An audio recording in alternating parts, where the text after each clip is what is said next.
Hey everyone, welcome to the video. I'm Melissa, I write books. You're catching me straight up 6 a.m. Apparently it's 6:30, which is jarring. I'm writing an adult thriller for the month of April. Okay, well really just until the book is done. I'm trying to get through 15,000 words a week. But here's what I realized, okay, about that goal. How I got there was by taking here's how many words are in the book divided by how many weeks I want to be done, right? But the problem with that is I'm cutting a lot of words. Some chapters I cut out half of a scene. I'm cutting out a lot, so I feel like I should really be calculating the 15,000 by how many original words there were. I don't need there to be 15,000 words in the new draft. I need to get through 15,000 words of the old draft. Does that make sense? For example, the original chapter 5 was 5669.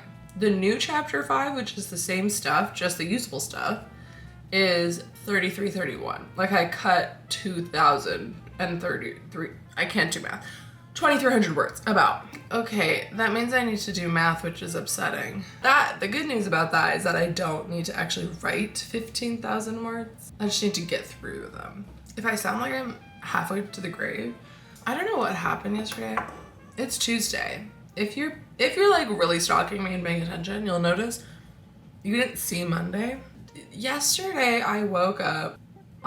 It was weird. It was a combination, I think, of a lot of things. This is every time I have a sickness over my body. Every time I get sick, let's say that. I am so good at I know exactly what this is from, which is bizarre. If you're a doctor, comment down below what this means. It was I wasn't gonna throw up, but my stomach was very sensitive. I was if I stand up, that's gonna be bad. It was just weird. And I was exhausted. So my body was so tired. If this is your first video you're watching of me, you're what is happening? But that's what's happening. Anyway, that was an update that you didn't ask for or want. So the birds are chirping. You guys, it's 6:40 and the sun is out. That's very nice. And it's like a beautiful sunrise. Okay.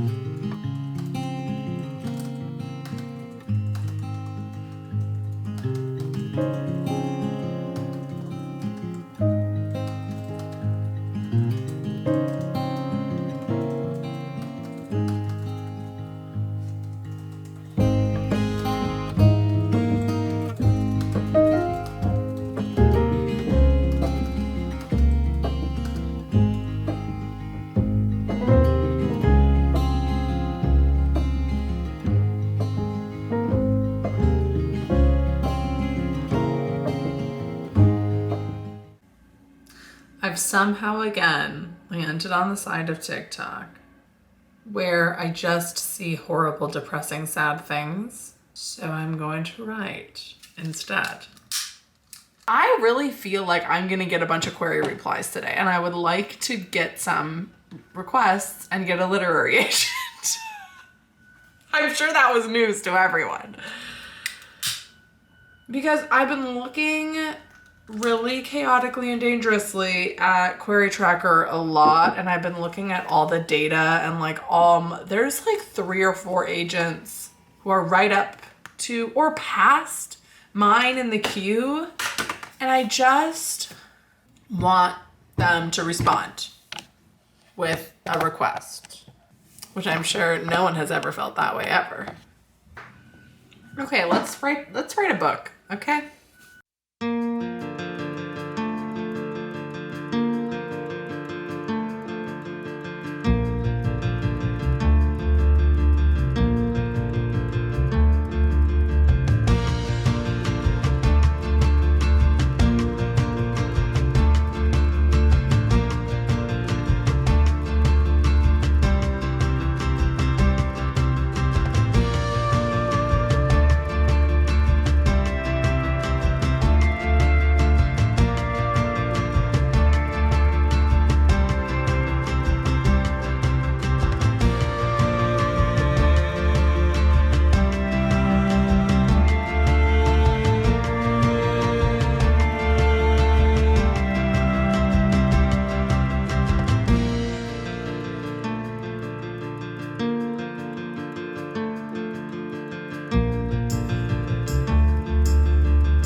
Welcome to crisis mode. Okay, it's not a crisis. Let's take a breath. We're all fine, okay? You're fine, I'm fine.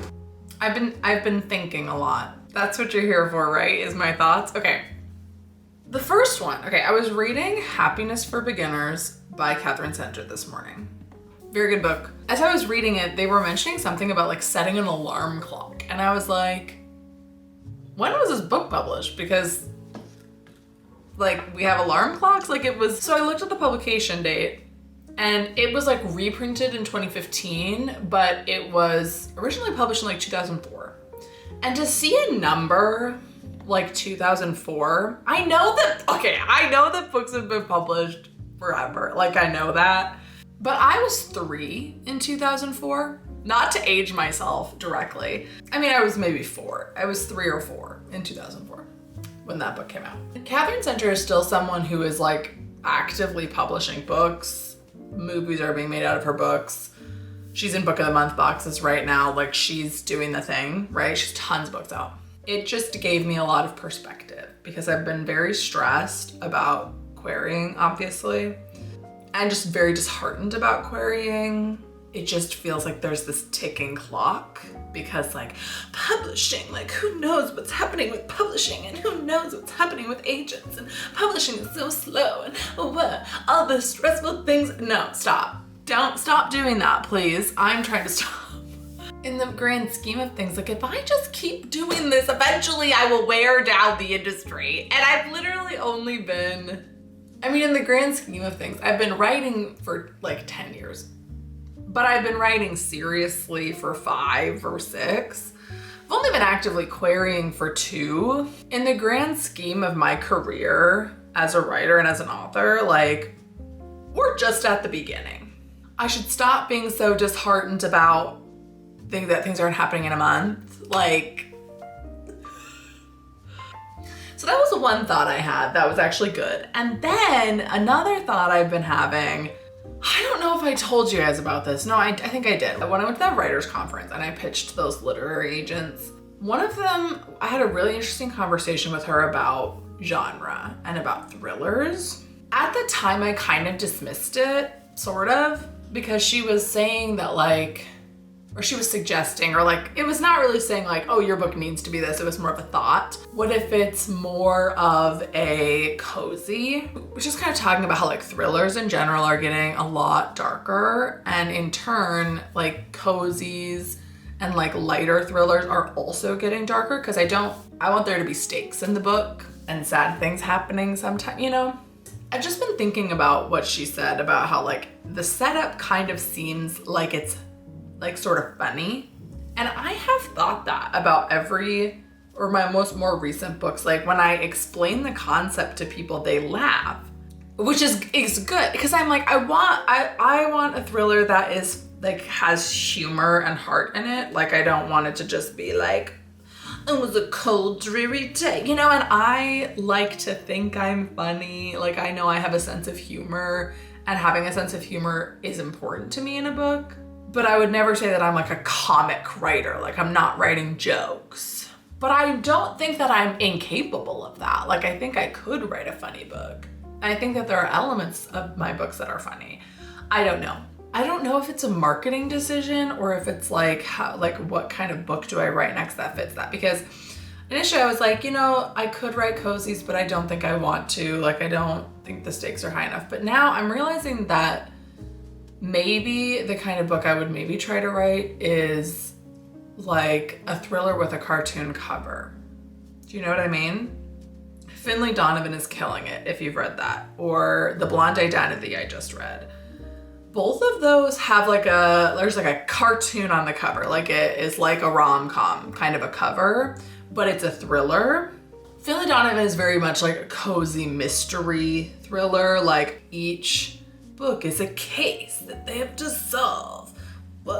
You know, and I don't necessarily want my books to be like a whodunit detective series, because that's very much what Finley Donovan is. It starts one way and then it becomes a detective series, sort of. And I don't want that.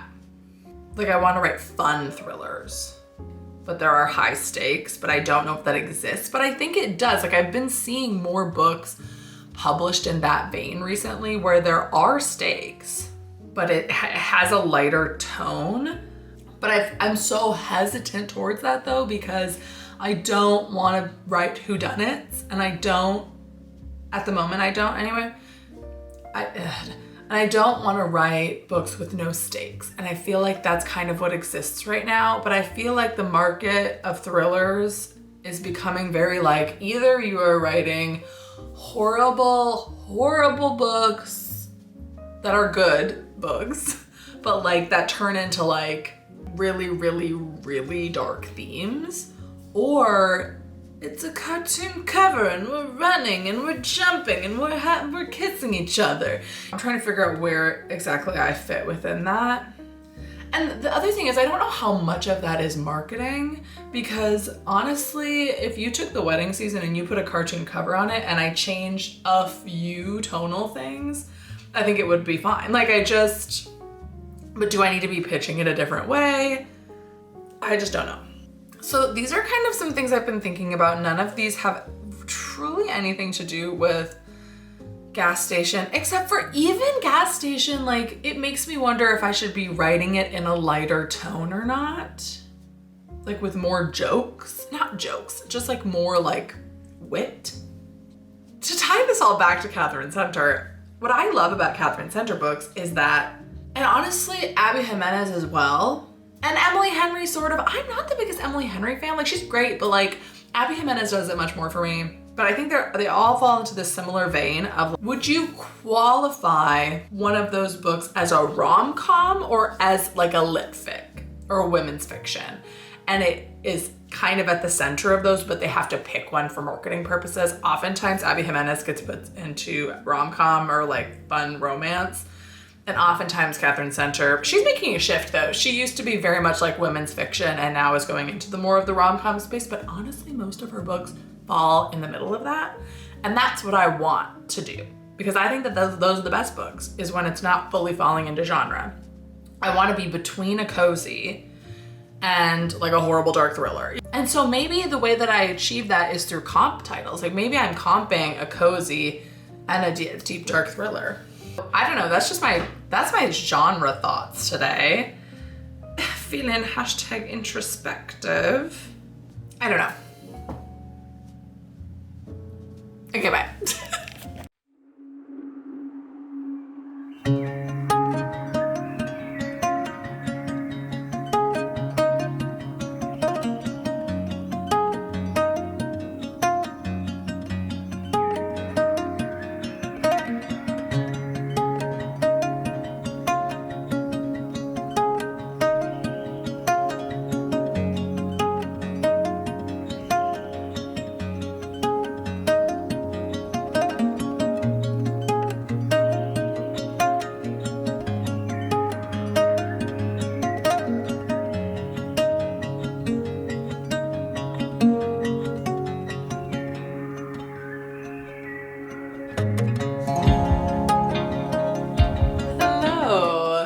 Friday.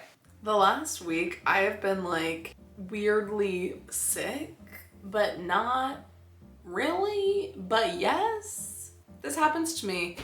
It's actually happened to me quite a few times in the last year, which is concerning, but I'll figure it out. It's fine.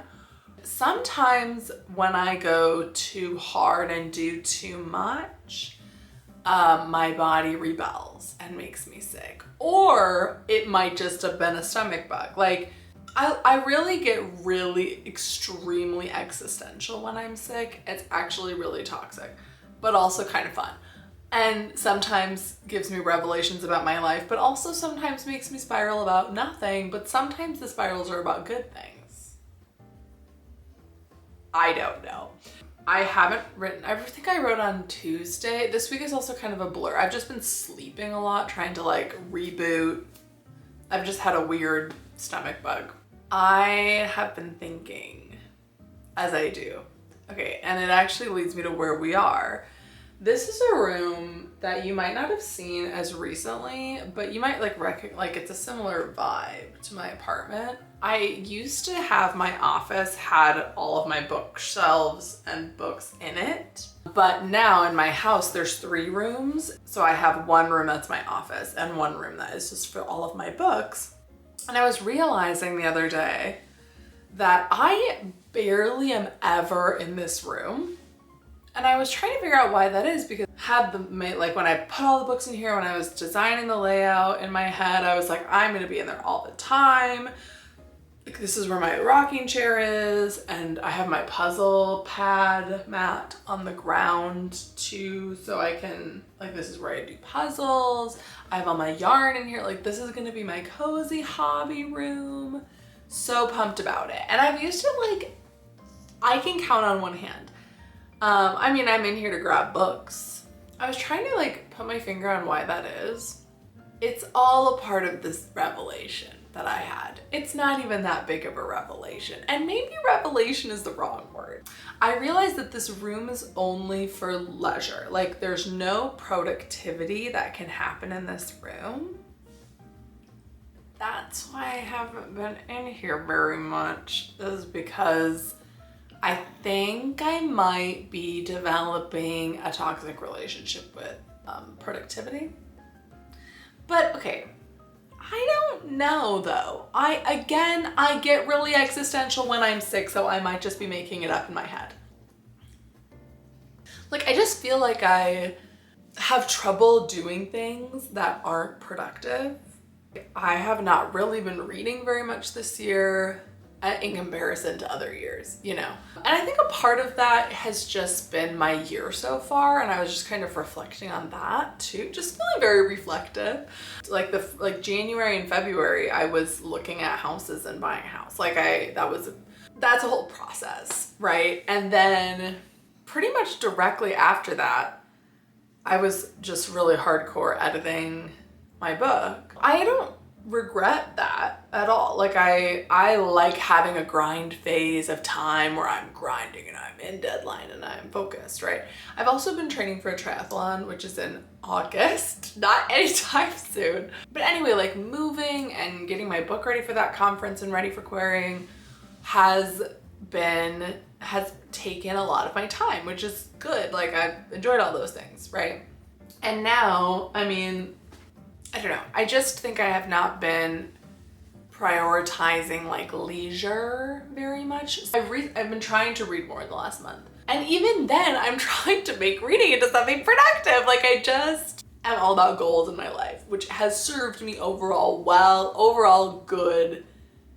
But every time I just like have a week like this where I'm like out of it and just sleeping and thinking and not really, and I've been reading quite a bit this week, and it just made me realize like I haven't been prioritizing. I'm like, no, so you can just listen to an audiobook and do a puzzle for an evening. Like, you can just calm down and rest.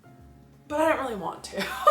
Okay, because this is the other thing. I think I hesitate to even like speak on this kind of a topic because I really love when I'm in a rhythm of productivity and when I am grinding, so to say. Like, I'm aware of what I'm doing because I try to get a balance of like making sure I'm having physical activity and making sure I'm having like time away from screens, sort of. That one might be a struggle, which is like part of the physical activity. Like, I don't think I've been horrible at having a balance of those things.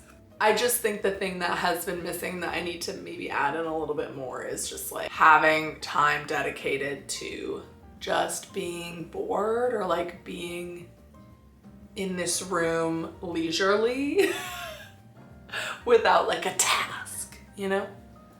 Another part of this is about publishing too, because I think I'm often in this mindset of like, okay, well, if this book isn't the book, it'll be the next one. So I need to work as fast and as hard as possible to get the next book ready to go.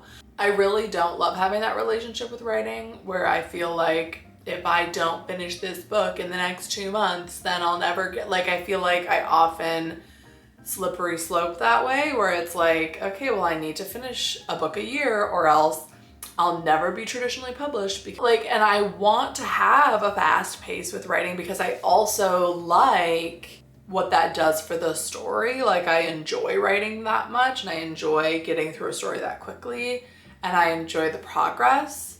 Like, I don't really feel like I want to slow down my pace exponentially. Like, I really don't. But just because there are benefits to doing it faster doesn't mean that I'm doing it for the right reason. You know, it's coming from fear rather than like an actual drive for the story. And I think that two things can be true at once because I do like writing. I feel like I need to clarify that. I do like writing and I like the book I'm writing and I enjoy being with the characters and I really love the book right now. But then at the same time, I'm also writing it because I know I need to be working on the next thing because there's high likelihood that I won't get an agent with this book I'm querying right now. And so then I need this one to go out faster and I'm never going to be successful if I can't get a book out of here. I just don't know what to do about that. And another thing I've been reflecting on, this whole video is just me talking about my feelings. So I hope you're ready for that. Like, there was a topic on my mind and I just kept getting more information about that topic from random sources. Like, for example, this week I read Happiness for Beginners. I think I talked about this already. But anyway, it's just, what are you searching for? Like, what is your happiness coming from, you know? And in my brain, I'm like, no, I know it doesn't come from success. But in my actions, I feel like I'm acting and behaving in a way where I'm expecting a book deal or an agent to give me that happiness. I wouldn't say I'm unhappy now. Like, I'm very happy with my life right now. I feel like I'm behaving in a way that suggests that I think that happiness is gonna come like at this exponential rate and everything's gonna come into place when I get an agent. And I'm like, okay, slow down, take a breath. And then I have been getting a lot of rejections this week. I'm not gonna go into detail, just from queries. It's just very normal. Actually, I think it was only like 2. It wasn't even that many, but I have gotten a few. And every rejection I get is obviously depressing because nobody wants to get rejections, but it actually has helped me to slow down because it was just such a tangible reminder that I have no control. And I really just need to focus on making this book the best that it can be and enjoying the process and liking myself as a writer, honing myself as a writer and having that independent of the agent because I have no control over that. I have control over my submission packet, which I don't even think is the right word for that. My query package, that's what it is. I have control over the books I write. Yeah, sure, whatever. I have control over the agents that I choose to query, that's true. But in the cosmic scheme of things, I don't have control. I don't have control of what that agent happens to be looking for. I don't have control over what time of day they open the query letter and maybe they didn't have enough coffee and maybe they read a book just like that the day before. Like, I have no control over so many things. When I was prepping for querying, and especially like having that literary conference right away, it felt like I had so much control. It felt like I was running this game. Because when you're writing your query stuff and you're sending them out and you're like getting good feedback from the people around you, and I'm like, I got a full request at this conference. I'm like, I own querying. Like, I'm the best. Like, I'm gonna get an agent in a day. Like, it's very easy for me to fall into that mindset, especially when things go like that. The rejections are just like good for my humility and a good reminder that like, hey, take a step back for a second and make sure that you're taking care of yourself and not just going full force ahead, getting the book done as fast as you can so that it's done in a year so that you can get an agent with that book. There's no control. So just make the best book you can. That being said, I'm still gonna keep my goal of finishing the book by the end of May, but I always make those goals and I always slip past them, and that's okay. Like, I'm gonna be fine whenever I finish it. I'm on chapter 6. I am nowhere close to finishing it. That's just my thoughts. I don't really have any action items from that. Like, I'm probably not gonna slow my pace, but I am probably gonna try and be more intentional about reading more and about being in this room more. Because I can do that. Like, I don't need to be writing twice a day, but maybe I do. Yeah, so that's where I am. Wow, I've been talking for 20 minutes. Editing Alyssa hates us right now. Some writing vlogs are very chatty and some writing vlogs are more B-roll heavy, and this is just a chattier one. So I hope you found that valuable and fun and flirty and cute. And I'm hoping the next one is a little bit more balanced, and maybe you'll see me in this room more. Because I do love this room so much. I will see you next time, a few days from now. Comment down below a rain emoji. Do they have emojis for rain outside? Because it is pouring. I'll see you next time. Bye.